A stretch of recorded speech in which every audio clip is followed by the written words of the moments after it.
Hello, my name is Gabriella Sumner, and my counter-argument will be discussing reasons why economic and other forms of interdependence will not create world peace. While there are many academics, such as Robert Cohen and Joseph Nye, who argue in favor of interdependence liberalism, or Karl Dersch, or Michael Doyle and his idea of Republican liberalism, that will argue these forms of interdependence and liberalism will create world peace, we also have to look at what would happen if conflict broke out. In my debate, Supporting Interdependence Among Nations, I discussed various forms of interdependence and liberalism that help to explain why these relations would create peace. I discussed how China and the United States already had sort of an interdependent relationship with trade.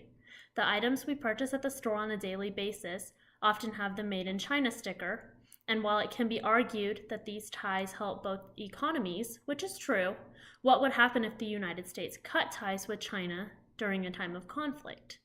Now think about if the whole world had interdependent economies and all ties were cut, the world would be in a state of turmoil. Therefore, we must ask ourselves, is having economically interdependent relations such a good thing? Or could it just create more conflict in the end? What would happen if China did not like the rate at which the United States was paying for trade, and they decided they no longer wanted or even needed to trade with the United States? In this case, China may not be as damaged as the US, but the United States economy would be left disheveled. Furthermore, if another small country heavily relied on the United States, and the United States received something in return, or they were interdependent among each other, and the US could no longer provide their services or goods because they were in conflict with China, this could create great chaos. This potentially could be a domino effect if all economies depended on relationships of interdependence with each other. This can even be exemplified in school in a smaller setting and can be applied to a larger setting to make it easier to comprehend.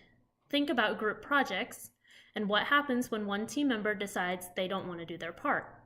All the other team members usually pitch in to help so that the project gets done and everyone gets their grade, including the person who didn't help. They'll still receive full credit. After a while, the team members get tired of helping and they get frustrated for putting in the extra work for members who do not participate, and they'll stop putting their names on the project. The conflict can create bad relations overall. Now think about that happening, but on the scale of international relations and world economies.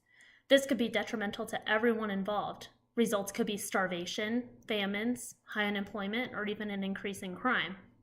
Therefore, we must ask ourselves, is having interdependent economies, while it sounds nice, worth the risk of conflict arising and the nations ending up in turmoil? Therefore, while there can be various arguments on why international relations and economic interdependence can create world peace, will this only exist in a fantasy world where no conflict arises? And furthermore, would implementing this with such a large scale be worth the risk? Because conflict arises in politics so often, we may never see this total interdependence among nations, and it may never be implemented. However, only time will tell. Thank you.